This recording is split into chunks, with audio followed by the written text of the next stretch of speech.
வணக்கம். நான் உங்கள் ருவாலிகா ஸ்ரீ முல்லைச்செல்வன். பெரியவர்கள் 16 பெற்று பெருவாழ்வு வாழ்க என்று நம்மை ஆசீர்வதிப்பார்கள். அந்த 16 என்றால் என்ன? நம்முடைய திருமண நிகழ்வுகளில் ஆள் போல் தலைத்து அருகு போல் வேரூன்றி மூங்கில் போல் சுற்றம் சூழ வாழையடி வாழை என 16 பெற்று பெருவாழ்வு வாழ்க என்று வாழ்த்துவது வழக்கம். அந்த 16 என்பது 16 வகையான செல்வங்களை குறிக்கிறது. அது என்ன தெரியுமா?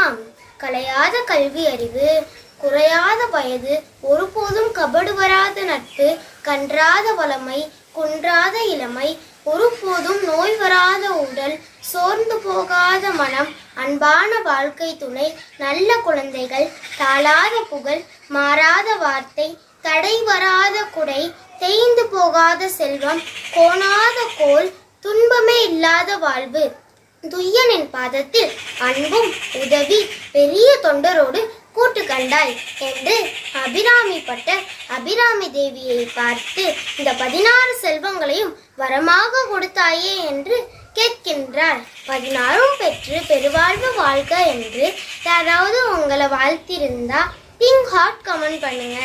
இல்லை இன்னும் வாழ்த்துலன்னா கிரீன் ஹார்ட் கமெண்ட் பண்ணுங்க. நன்றி.